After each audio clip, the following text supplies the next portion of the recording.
Good Wednesday morning, friends. It's me, Terry Lambertson, coming at you with a piece by Fran Dieterlitzy Potvin. We are the generation that isn't coming back. We didn't have much. No smartphones to keep us busy, no internet to scroll through late at night, no endless toys lined up in our bedrooms. But somehow we had everything. We had front porches where neighbors sat and talked until the stars came out. We had bikes that carried us across town until the streetlights reminded us it was time to go home. We had dinners where every seat was filled and no one reached for a phone because there wasn't one. We had parents who worked hard with their hands, who didn't always say I love you out loud, but proved it in every meal, every repaired shoe, every light left on so we wouldn't walk into a dark house. We are the generation of shared blankets, borrowed sugar, and front doors that were never locked. The generation of handwritten letters, of saving every penny, of fixing instead of throwing away.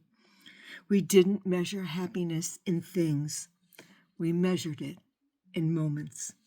And now, as we grow older, we realize something important. These days aren't coming back. The world has changed. The pace is faster, the noise louder, the connections thinner. But the lessons remain. That joy can come from a simple life. That family matters more than anything you own. That love isn't the grand gestures, but in the everyday sacrifices that no one sees.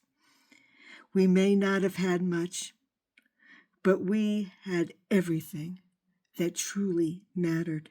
And maybe, just maybe, that is the kind of wealth that this world needs to remember. You know, just this morning, and I have this thought often, I was just doing some chores in my kitchen, and I started to think about the childhood that I had. I grew up on a block where 8 or 9 families of children walked to school together every morning. And we rotated whose house we met up at. And that mom gave you a snack and you ate it on the way to school, walking to school with all of your friends.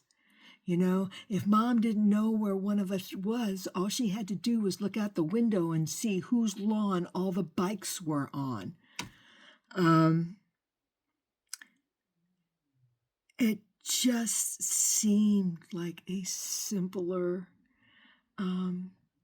safer time of life. There's so much about that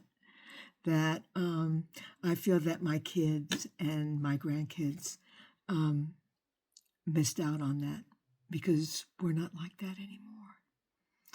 All right, you guys, if you come from this generation, tell your kids and your grandkids about it. There's so many lessons in there that they need to hear. It's as much a part of your legacy as anything that you're going to leave behind. All right, you guys, I hope you all have a wonderful Wednesday. I'll be back with you again on Thursday morning. I'll see you then, friends. Bye now.